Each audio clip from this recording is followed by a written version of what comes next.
जय हिंद फ्रेंड, स्वागत है आप सभी लोगों का अवध वॉरियर के इस प्लेटफॉर्म पर। उम्मीद की आप सभी लोग स्वस्थ मस्त होंगे और अपनी तैयारी ज़बरदस्त चला रहे होंगे। एक नया आयाम है और एक नई पहल है और एक नए दौर की एक नई पहल और खूबसूरत पहल।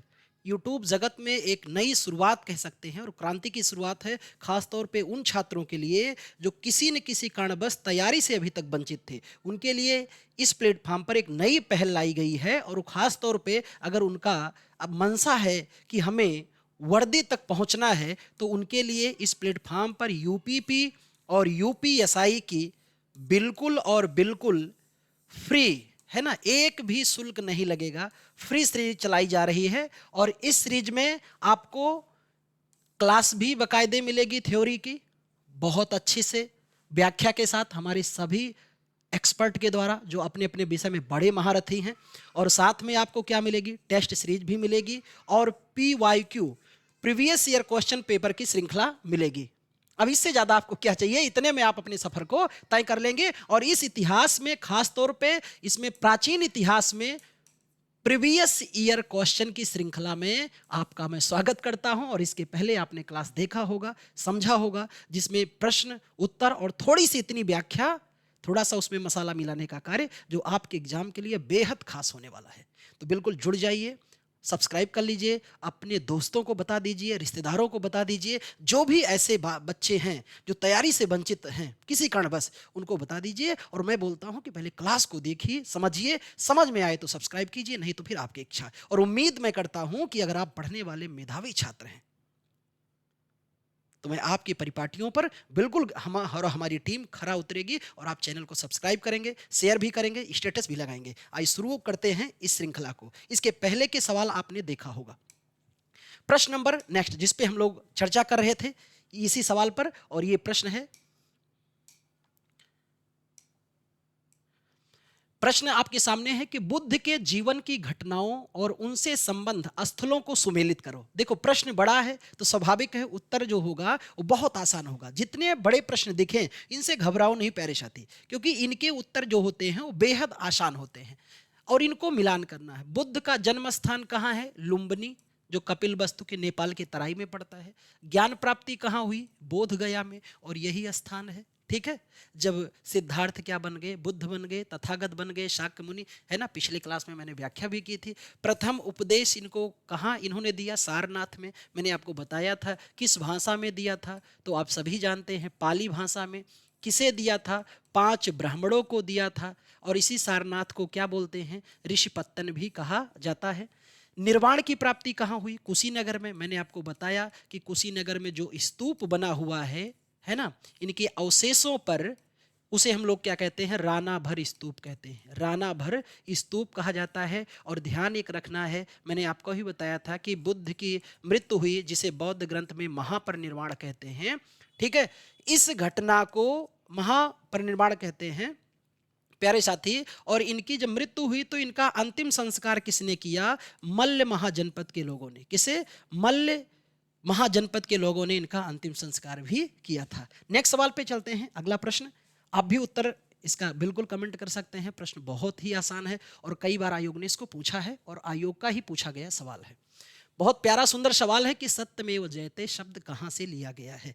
विकल्प बिल्कुल आपके सामने है। मनुस्मृति से, भगवत गीता से, ऋग्वेद से और मुंडक उपनिषद से। तो बिल्कुल राइट आंसर क्या हो जाएगा? मुंडक उपनिषद। और जब हम लोग बात करते हैं किसके प्यारे साथी? उपनिषद की बात करते हैं, तो उपनिषद की चर्चा में, है ना, उपनिषद का शाब्दिक अर्थ क्या होता है? तो पहले तो हम लोग बात करते हैं कि ये उपनिषद जो है ये बना कैसे? उपयोग नियोग सद से मिलकर बना है। और इसका अर्थ ही होता है किसी जिज्ञासा के लिए गुरु के समीप बैठना, है ना। किसी जिज्ञासा के लिए, किसी जिज्ञासा के लिए गुरु के पास, गुरु के पास या समीप बैठना। जब प्रश्न उठेगा तो स्वाभाविक है उस प्रश्न को या उस जिज्ञासा को शांत करने का कार्य किसका है? गुरु का।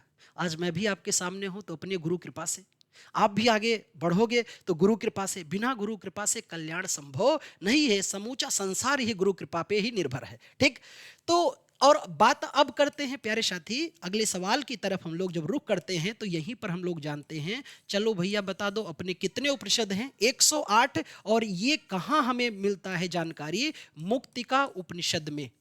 मुक्तिका उपनिषद में हमें बताया गया कि हमारे कुल कितने उपनिषद हैं? 108 उपनिषद हैं। 108 उपनिषद जिनकी जानकारी कहाँ मिलती है? मुक्तिका उपनिषद में। और इसमें से 10 उपनिषद पर शंकराचार्य ने भाष्य लिखा है। आदि गुरु शंकराचार्य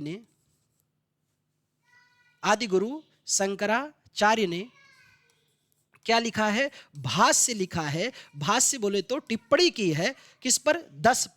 10 उपनिषदों पर। और अगली अगर यहां बात मैं बता दूं, एक बात और भी प्रश्न चिन्ह करके, वो ये है कि सबसे पुराना उपनिषद कौन है? तो छांदोग्य उपनिषद। सबसे पुराना उपनिषद कौन है? छांदोग्य उपनिषद है ना। सबसे प्राचीन उपनिषद यही है, छांदोग्य। और एक सवाल और भी पूछता है, देखो ये आयोग बहुत डेप्थ नहीं जाता, इसलिए मैं डिटेल नहीं आपको बता रहा हूँ, है ना। बाकी इसके लिए आप थ्योरी क्लास को देखेंगे तो मैं ये बिल्कुल सारी बातें बताया हूँ कि छांदोग्य में किसका किसका जिक्र है, क्यों उल्लेख मिला है ना, ये सारी बातें।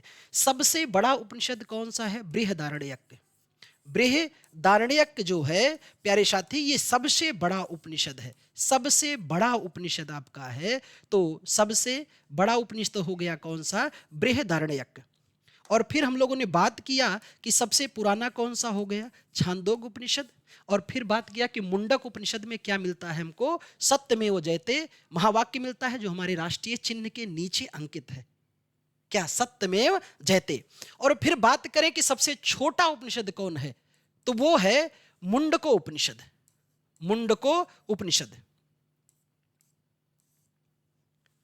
मुंडक है, मुंडको या मांडूक भी कहते हैं, ठीक है। ये सबसे छोटा उपनिषद है, सबसे छोटा उपनिषद है आपका, ठीक। तो उपनिषद के बारे में अगर इतनी जानकारी आप रखते हैं तो स्वाभाविक है आप एक नॉर्मल स्तर पे जानकारी रखते हैं, और इतने से बिल्कुल सवाल हो जाएगा। आप जानते हैं कि सबसे पुरानी, हम लोग पढ़ते भी हैं इसको यहाँ पर, कि सबसे पुरानी स्मृति कौन है? सबसे प्राचीन स्मृति का नाम क्या है? मनु स्मृति, ठीक है।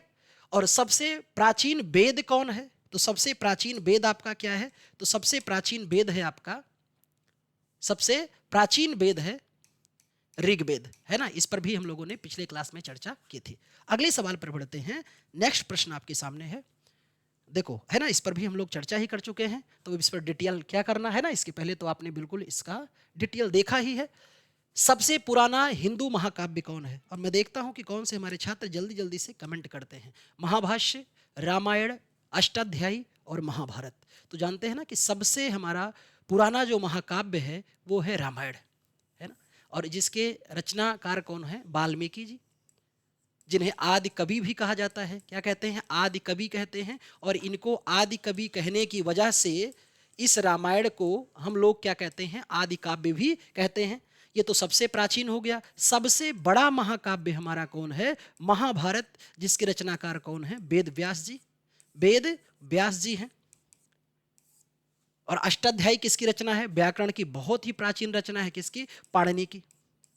पाणिनि की। महाभाष्य पतंजलि का है, ठीक। नेक्स्ट सवाल पे बढ़ते हैं। अगला प्रश्न ये रहा आपके सामने, भारत में मूर्ति पूजा प्रारंभ होने का के लगभग कब से संकेत मिलते हैं? ऑप्शन आपके सामने हैं। आर्यों के काल से, वैदिक काल से, मौर्यों के काल से, कुषाणों के काल से। थोड़ा सा मन मस्तिष्क पे अगर दबाव डालेंगे तो उत्तर बिल्कुल सामने निकल के आएगा, आर्यों के काल से।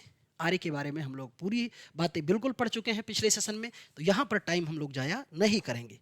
अगले सवाल पर बढ़ते हैं। नेक्स्ट प्रश्न है, निम्नलिखित में से उपनिषद किसकी व्याख्या करता है? विकल्प है आर्यों के दर्शन और सिद्धांतों का, आर्यों के कानून व्यवस्था का, आर्यों की राजनैतिक व्यवस्था की, उपरोक्त में से कोई नहीं। तो इसका बिल्कुल राइट आंसर हो जाएगा आर्यों के दर्शन और सिद्धांतों का। क्योंकि उपनिषद का मूल क्या है? दर्शन। दर्शन का अर्थ क्या होता है? देखना, है ना। दार्शनिक परिपाटी एक अलग है, पर इतना ही समझो। और इसमें दार्शनिक सिद्धांतों का विवेचन मिलता है। इसमें आत्मा, परमात्मा, ब्रह्म इत्यादि घटनाओं की खूब चर्चा मिलती है। किसमें? उपनिषद में, ठीक। नेक्स्ट प्रश्न पे आते हैं। अगला सवाल ये है कि कौन सी सामाजिक प्रथा केवल ऋग्वेद काल की प्रतीत है ना? ऑप्शन है आपके सामने, बाल विवाह प्रथा, प्रदा प्रथा, सती प्रथा, दहेज प्रथा। तो ये बिल्कुल सही आंसर होगा प्यारे साथी, क्या? दहेज प्रथा, है ना? दहेज को दहेज के रूप में अभिशाप कब समझा जाता है? जब आपकी तरफ से यानी वर पक्ष की तरफ से क्या उठ जाए? मांग, डिमांड उठ जाए, तब इसको दहेज को दूषित माना जाता है। नहीं तो वेद में भी दहेज को अनुकूल माना गया है, सम्मत माना गया है, बस इसकी मांग ना की जाए। तो वेद भी हमारे दहेज की व्याख्या करता है। और ऋग्वेद पर मैंने पिछले सेशन में बढ़िया सी चर्चा की है और आपने देखा होगा, आपने कमेंट भी किया होगा। अगला सवाल है ना, इंडस वैली सिविलाइजेशन का सबसे खूबसूरत और आसान सवाल। मैं इस श्रृंखला पर आपसे चर्चा करते समय ये बताना भी चाहता हूं कि ये प्रीवियस ईयर श्रृंखला आपके लिए कितना बेहद खास है, क्योंकि सवाल का लेवल अगर आप देखेंगे तो भाई इससे ज़्यादा आसान आयोग नहीं कर सकता है। और अपनी तैयारी में आपको विशेष बात ये ध्यान रखना है कि बिल्कुल मैं उसी सवालों पर चर्चा कर रहा हूं जो आयोग पूछ चुका है ना? ये बिल्कुल अपने से बनाया सवाल नहीं है। आप अपने प्रीवियस ईयर को देखेंगे तो बिल्कुल समझ पाएंगे। सिंधु घाटी सभ्यता में निर्यात किया जाता था सूती वस्त्र का, सोना का, मिट्टी के बर्तन का, काली मिर्च को। तो किसका निर्यात किया जाता था? सूती वस्त्र का। और सिंधु घाटी सभ्यता है ना, ये किस नदी के किनारे आई? सिंधु नदी के किनारे इसका उद्गम हुआ, इसीलिए इसको हम लोग क्या कहते हैं? सिंधु घाटी सभ्यता कहते हैं। और ये भारत की कैसी सभ्यता थी? नगरीय सभ्यता थी। और इसका सबसे प्रामाणिक नाम जब हम लोग बात करते हैं तो इस सभ्यता का सबसे प्रामाणिक नाम क्या मिलता है? हड़प्पा सभ्यता।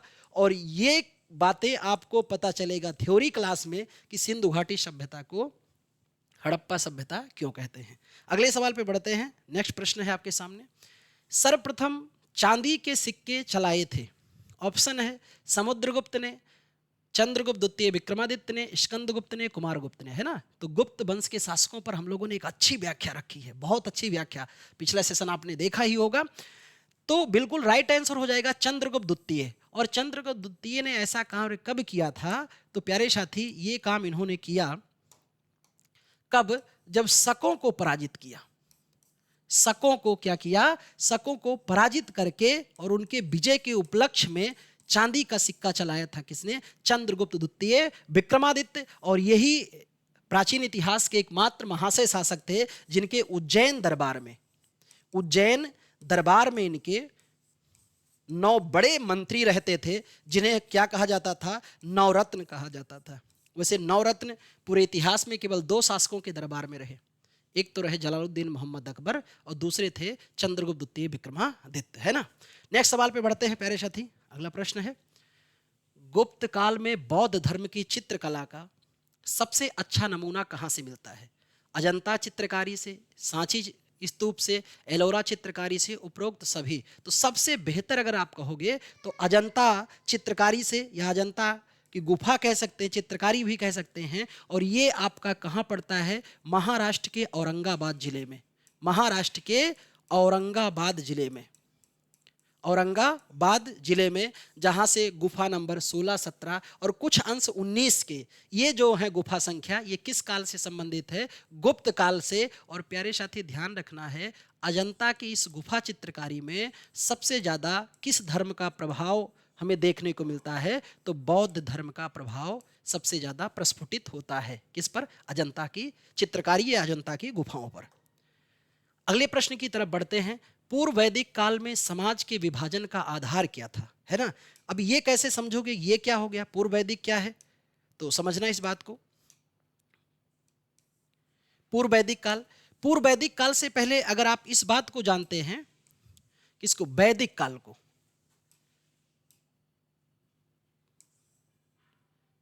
वैदिक काल को। तो वैदिक काल जिसका शुरुआत आर्यों के आगमन से होता है 1500 ईसा पूर्व से लेकर के 600 ईसा पूर्व तक, और इसे हम 2 कालखंडों में बांटते हैं प्यारे साथी, पूर्व वैदिक काल और उत्तर वैदिक काल, है ना? वैदिक के पहले का काल और वैदिक के बाद का काल। तो प्यारे साथी इसमें कह रहा पूर्व वैदिक काल। पूर्व वैदिक ऐसा काल था जिसमें विभाजन का आधार क्या था? धर्म, धन, जन्म, पेशा के आधार पर। यानी अगर हमारे यहां समाज में कई वर्ण हैं? 4 वर्ण। जो 4 वर्ण थे, इन वर्ण व्यवस्था का निर्धारण किस पर किया जाता था? पेशा के आधार पे। ब्राह्मण, क्षत्रिय, ब्राह्मण, क्षत्रिय, वैश्य और शूद्र। वैश्य और शूद्र। कब कौन ब्राह्मण होगा? ब्राह्मण का कार्य ही था अध्ययन अध्यापन करना। क्षत्रिय का काम क्षत यानी हानि से रक्षा करना। वैश्य का काम व्यापार बिजनेस करना। और शूद्र का काम शिल्प कार्य का कार्य था। और अगर शूद्र परिवार में जन्मा कोई बालक अध्ययन अध्यापन का काम करता था तो ब्राह्मण हो जाता था। और ब्राह्मण परिवार में जन्मा अगर कोई व्यक्ति सुरक्षा का काम करता तो क्षत्रिय हो जाता था। या क्षत्रिय परिवार का जन्मा कोई व्यक्ति अगर शिल्प कार्य का कार्य करता तो शूद्र हो जाता था। यह किस काल में था? पूर्व वैदिक। लेकिन उत्तर वैदिक काल आते आते क्या हुआ? वर्ण व्यवस्था जो थी, वर्ण व्यवस्था है ना, ये जन्म आधारित हो गई। कैसी? जन्म आधारित हो गई। जन्म आधारित यानी आप जिस मां के गर्भ से जन्मोगे उसी वर्ण के आप माने जाओगे, कर्म चाहे जो कर लो। तो कहते हैं यहां से समाज पे थोड़ा सा अंश और दंश पड़ा, बाकी शेष व्याख्या क्लास में रखते हैं। नेक्स्ट सवाल पे आते हैं कि भारत में मूर्ति पूजा कब शुरू हुई? पहला सवाल है आपका नेक्स्ट यानी ऑप्शन है आर्यों के काल से पूर्व ही, मौर्य काल से, गुप्त काल से, इनमें से कोई नहीं। तो बिल्कुल राइट आंसर हो जाएगा आर्यों के काल से। आर्य के बारे में मैंने बात भी किया था। आर्य का अर्थ क्या है? श्रेष्ठ। और आर्यों का आगमन कहाँ से हुआ, इसको लेकर आज भी विवाद है। फिर भी सबसे प्रमाणिक स्रोत यही माना जाता है कि मैक्स मूलर ने इनका निवास स्थान मध्य एशिया या एशिया माइनर माना है, अभी तक के स्रोतों के अनुसार। बाकी सभी विद्वानों ने अलग अलग मत दिया है, तो वो बहुत सारा विवादास्पद क्षेत्र है, वहां मैं आपको उलझाऊंगा नहीं। बस इतना समझना है आर्य का अर्थ क्या है? श्रेष्ठ। इनकी भाषा क्या थी? संस्कृति। और इन्हीं के आने से ये जो आर्यों का भारत में प्रसार हुआ वो किस नदी के तट पे? सरस्वती, है ना। पिछले सेशन में हम लोगों ने ये सारे सवाल को खूब आराम से और व्यवस्थित किया था। सिंधु घाटी सभ्यता में समाज की प्रकृति क्या थी? ग्रामीण, नगरीय, अर्धनगरीय? बिल्कुल आप बताओगे कैसी थी? नगरीय थी, है ना। भारत की नगरीय सभ्यता थी। और आज भी सिंधु घाटी सभ्यता के आधार पर भारत के शहर बस रहे हैं। ठीक है। जिस सभ्यता यानी जो लगभग 2350 बीसी से लेकर के 1750 बीसी तक जिसका टाइम बताया जाता है, उसके आधार पे अभी भी भारत में नगर हमारे बस रहे हैं। और कल की क्लास में मैंने बताया भी था कि सिंधु सभ्यता या सिंधु घाटी सभ्यता के जो नगर थे सामान्यतः वो 2 टीलों में बटे थे। एक को हम लोग बोलते हैं पश्चिमी टीला और दूसरे को बोलते हैं पूर्वी टीला। पूर्वी टीला। और प्यारे साथी, मैंने आपको बताया भी था कि इनमें से उच्च वर्ग के लोग कहाँ रहते थे? खासतौर पर पुरोहित। पुरोहित का निवास कहाँ था? पश्चिमी टीले में। और पश्चिमी टीला चहर दीवारी से सुरक्षित था। और पूर्वी टीले को नगर की संज्ञा दी गई, क्योंकि पुरोहित के बाद सभी वर्ग यहीं पर निवास करते थे। कहां? पूर्वी टीले में। अगला सवाल कुछ खास है और अच्छा है, और बिल्कुल ध्यान से पढ़ोगे तो आप बिल्कुल सही आंसर देने की स्थिति में रहेंगे। घबराइए नहीं, प्रश्न को पढ़िए, 2 बार पढ़िए। ये जीएस है, थोड़ी सी चूक करोगे एक्सीडेंट हो जाएगा, है ना। मैथ में क्या है, एक बार चांस मिलता है। जीएस में आया तो आया, नहीं तो नहीं आया। लेकिन मैं फिर बोलता हूं कि सवाल को 2-3 बार पढ़ो। प्रश्न नहीं समझ पाओगे तो उत्तर नहीं आएगा। प्रश्न समझ में आ गया तो उत्तर तो बिल्कुल आपको समझ में आ गया। अशोक महान के बारे में सत्य नहीं है। ऑप्शन पहला है अशोक बौद्ध धर्म के अनुयायी थे, बिल्कुल सही है। बौद्ध धर्म का प्रचार विदेशों में कराया, यह भी सही है। सोने की मूर्ति गलाकर मुद्रा बनाया, यह भी सही है कुछ अंशतः। इसके अभिलेखों की भाषा हिंदी थी, ये गलत है ना। तो बिल्कुल इसका राइट आंसर क्या हो जाएगा? डी, यानी डी ऑप्शन गलत है। उन्होंने हिंदी भाषा को नहीं बल्कि अपने लिपि के लिए यानी अभिलेख के लिए कौन सी भाषा अपनाया था? प्राकृत। और सामान्यतः उन्होंने किस लिपि का प्रयोग किया था? ब्राह्मी। वैसे उन्होंने अपने अभिलेखों में बहुत सारी लिपियां, अच्छा 3-4 लिपियों का प्रयोग किया। ग्रीक, आर्मेक, यूनानी और खरोष्ठी। फिर बात करते हैं ब्राह्मी, लेकिन सबसे ज्यादा किसका मिलता है? ब्राह्मी लिपि का मिलता है। अगला प्रश्न है वैदिक काल में स्त्रियों की स्थिति कैसी थी? उच्च, निम्न, बराबर, इनमें से कोई नहीं। तो अभी व्याख्या के आधार पे तो आप बता ही सकते हो उच्च, क्योंकि पूर्व वैदिक काल में समाज व्यवस्था बहुत अच्छा था। महिलाओं का कहते हैं अगर पुरुष युद्ध कर सकता है तो महिलाएं युद्ध कर सकती हैं। पुरुष सेना में थे तो महिलाएं भी सेना में थीं। पुरुष अध्ययन अध्यापन का काम करते तो महिलाएं भी करती। पुरुष का यज्ञोपवीत होता तो महिलाओं का। तो पूर्व वैदिक काल का जो स्थिति था वो महिलाओं की बहुत ही बेहतर और खास स्थिति थी। कहते हैं उत्तर वैदिक काल से स्थितियां क्षीण होने लगी। क्यों क्षीण होने लगी? तो ये आपको थ्योरी क्लास में ही तो पता चल पाएगा कि क्यों क्षीण होने लगे। नेक्स्ट सवाल पे आते हैं कि प्राचीन राजवंश विंध्याचल पर अपने प्रभुत्व के कारण बिंद शक्ति के नाम से कौन जाना गया? गुप्त, राष्ट्रकूट, चालुक और वकाटक। तो कौन जाने गए बिंद शक्ति के नाम से? वकाटक राजवंश के लोग जाने गए। अगला सवाल है कौन सा राजा चोल राजवंश से संबंधित नहीं है?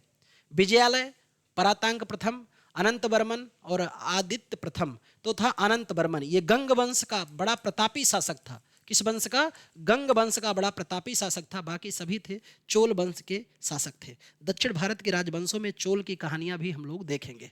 अभी ऐसे सवाल का आंसर तो आप बिल्कुल फटाफट कर सकते हैं ना। कितना सा रसगुल्ला टाइप का सवाल है। 4 वेदों में प्रथम कौन आता है? ऋग्वेद। दूसरे स्थान पे कह सकते हैं यजुर्वेद, फिर सामवेद, फिर अथर्ववेद। इन पर हम लोगों ने पूरा डिटेल चर्चा की है। लेकिन कब समझ में आएगा आपको? जब इसके पहले की जो पहला क्लास है उसको अगर आप देखेंगे तो इन सभी का आंसर बिल्कुल आप फटक से करेंगे, क्योंकि उस पर हमने थोड़ी सी व्याख्या की है और इतनी व्याख्या है कि ऐसे प्रश्नों का उत्तर देने में आपको हिचक नहीं होगा। ये देखो आयोग का सबसे चर्चित सवाल है, बुंदेलखंड पर निम्नलिखित में से किस राजपूत वंश ने शासन किया? राठौर, चौहान, चंदेल, गढ़वाल। तो हम सभी पढ़ते हैं किसने? चंदेल वंशों ने। ये बड़े वीर योद्धा थे और इनकी कहानियां बड़ी ही अच्छे पृष्ठभूमि पर प्रसारित की गई हैं और आज भी इन्हें हम लोग याद करते हैं। निम्नलिखित में से त्रिपिटक किससे संबंधित है? जैन धर्म से, वैष्णव से, पारसी से और बौद्ध से। तो आप भी कमेंट करो, कमेंट करो। मैं देखता हूं कि कौन से छात्र हमारे कमेंट करके उत्तर भी बता सकते हैं। ठीक, तो मैं आपकी जानकारी के लिए बता ही दे रहा हूं कि त्रिपिटक का संबंध किस धर्म से है? बौद्ध धर्म से, है ना। त्रिपिटक का मतलब या अर्थ ही होता है पिटारा। ये किसका पिटारा है? तो ये ज्ञान का है, उपदेश का है, दार्शनिक सिद्धांतों का पिटारा है। त्रिपिटक कितने हैं? 3 हैं। सुत्त पिटक, सुत्त पिटक, विनय पिटक, विनय पिटक और अधिधम्म पिटक। यही 3 पिटारे हैं, अधिधम्म पिटक। इसमें क्या क्या कहा गया है तो इसको डिटेल तो हम लोग वहीं चर्चा करेंगे, लेकिन इतना समझो इन तीनों पिटक का संबंध किससे है? आपके बौद्ध धर्म से। यहीं से एक बात मैं और भी आपको अगर बता दूं, कभी अगर पूछा जाए कि बौद्ध धर्म के त्रिरत्न कौन कौन से हैं, देखो जब बौद्ध धर्म के त्रिरत्न पूछेगा तो वहां एक सवाल जरूर ये प्रश्न लगाएगा कि बौद्ध धर्म का त्रिरत्न। केवल त्रिरत्न कहेगा तो क्या समझना है मैं अभी बताता हूं। पहले तो समझ लो बौद्ध धर्म के त्रिरत्न क्या है? बुद्ध, धम्म, संघ। बुद्धम शरणम गच्छामिम, धम्मम शरणम गच्छामिम, संघम शरणम गच्छामिम। अगर कभी भी सवाल प्यारे साथी ये आ जाए कि त्रिरत्न का संबंध किससे है, तो त्रिरत्न के संबंध पे आप केवल और केवल क्या बताएंगे? जैन धर्म। किसका बताएंगे? जैन धर्म बताएंगे। त्रिरत्न का संबंध किस धर्म से है? जैन धर्म से है। और जब पूछेगा बौद्ध धर्म के त्रिरत्न बताओ तो आप व्याख्या कर सकते हैं। नेक्स्ट प्रश्न पे बढ़ते हैं। अगला प्रश्न है जैन धर्म के संस्थापक कौन है? तो हम लोग कई बार पढ़े हैं ऋषभदेव। वास्तविक संस्थापक कौन है? महावीर स्वामी। वास्तविक संस्थापक हैं महावीर स्वामी। बौद्ध धर्म के संस्थापक ये हैं। 23वें तीर्थंकर कौन थे? पार्श्वनाथ, जिनका जन्म कहाँ हुआ? वाराणसी में। और ये पहले ऐतिहासिक तीर्थंकर भी थे। पहले ऐतिहासिक तीर्थंकर कौन थे? तो आपके पार्श्वनाथ। और दूसरे व अंतिम ऐतिहासिक तीर्थंकर कौन थे? तो दूसरे व अंतिम ऐतिहासिक तीर्थंकर महावीर स्वामी। इन पर भी हम लोगों ने बढ़िया से चर्चा की है। अजंता गुफाओं का निर्माण किस काल में हुआ? अभी हम लोगों ने चर्चा किया इस पर। गुप्त काल, मुगल काल, मौर्य काल, आधुनिक काल। तो बिल्कुल राइट आंसर हो जाएगा गुप्त काल। और अजंता कहाँ है इस पर भी चर्चा हम लोगों ने कर लिया है। भारत की प्राचीन राजधानी क्या है? मदुरई, पाटलिपुत्र, मिथिला और कन्नौज। तो दिए गए विकल्प में सबसे प्राचीन राजधानी क्या है? पाटलिपुत्र। पाटलिपुत्र कहाँ की राजधानी बनी थी? मगध की। और मगध की इससे पहले राजधानी क्या थी? राजगृह व गृहब्रज। राजगृह व गृहब्रज था। और इसके बदलने के बाद राजधानी क्या बनी थी? पाटलिपुत्र। तो दिए गए विकल्प के अनुसार सबसे पुरानी राजधानी है ना। बाकी कन्नौज पर मैंने आपको बताया था वर्धन वंश या पुष्यभूति वंश के शासक हर्षवर्धन ने अपने बहन के कहने पर राजधानी थानेश्वर से कहां बदली थी? कन्नौज, जिसे इत्र नगरी भी कहते हैं। नेक्स्ट सवाल है शंकराचार्य के पीठ कहां नहीं है? द्वारिका में, पुरी में, मथुरा में, बद्रीनाथ में। तो कहां नहीं है? मथुरा में। 4 दिशाओं में इनके 4 पीठ है। द्वारिका कहां पर है? गुजरात में है, गुजरात में। पुरी कहां है? उड़ीसा में। बद्रीनाथ कहाँ है? उत्तराखंड में, ठीक है। और चौथी कहाँ है? कर्नाटक में। सिंगेरी कहाँ है? कर्नाटक में। तो ये 4 पीठ हैं। सिंगेरी आपकी कहाँ है? तो 4 पीठें आप ध्यान रखना। नेक्स्ट सवाल पे चलते हैं। गायत्री मंत्र का वर्णन मिलता है अथर्ववेद, सामवेद, यजुर्वेद और ऋग्वेद।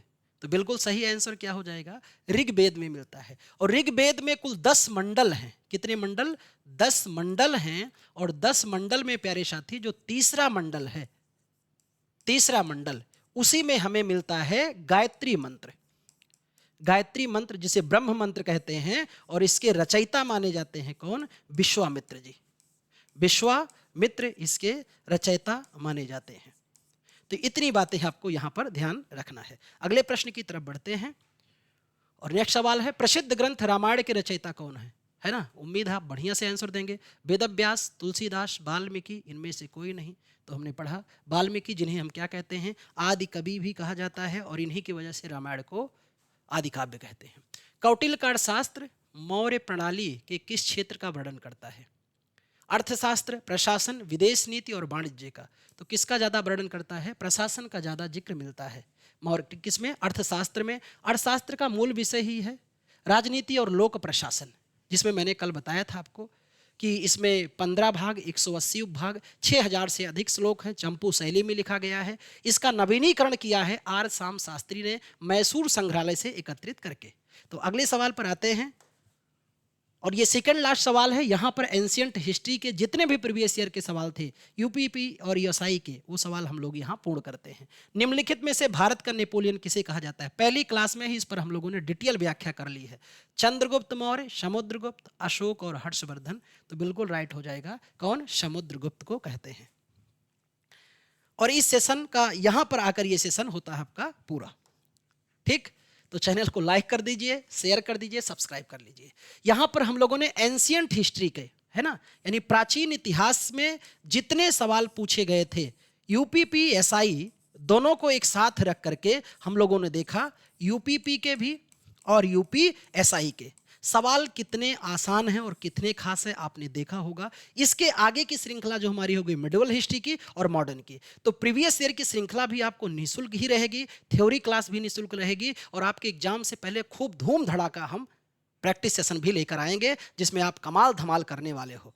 तो बने रहिए, मस्त रहिए और खूब बढ़िया पढ़ते रहिए। अपने दोस्तों को भी आमंत्रित कीजिए। अगर मैं आपके हौसले को अफजाई कर रहा हूं, आपको आगे बढ़ाने का रास्ता दिखा रहा हूं, तो स्वाभाविक है आप मुझे निराश नहीं करेंगे। चैनल को लाइक सब्सक्राइब जरूर करेंगे, दोस्तों को तक भी शेयर कीजिए। पहले देखिए, समझिए। अगर आपकी समझ पे उतर रहा है तो विश्वास में दिलाता हूँ, मैं और हमारी टीम, ठीक है, बहुत ही ज़बरदस्त है। एक बार भरोसा कीजिए, पढ़िए, आपके हर एक कॉन्सेप्ट को क्लियर कर दिया जाएगा। लेकिन हाँ, अगर इस लेवल पे तैयारी कर रहे हैं, क्योंकि बैच हम लोग जो निःशुल्क चला रहे हैं वो यूपीपी और यूपीएसआई का। अब आप यूपीपी की क्लास में यूपीएससी की क्लास अगर सोच रहे हैं तो थोड़ा सा बाधा जरूर आएगी, ठीक। उसके लिए हम लोग नया बैच लॉन्च करेंगे, फिर आपको जानकारी दी जाएगी। तो मिलते हैं अगले क्लास में, तब तक के लिए बहुत बहुत धन्यवाद।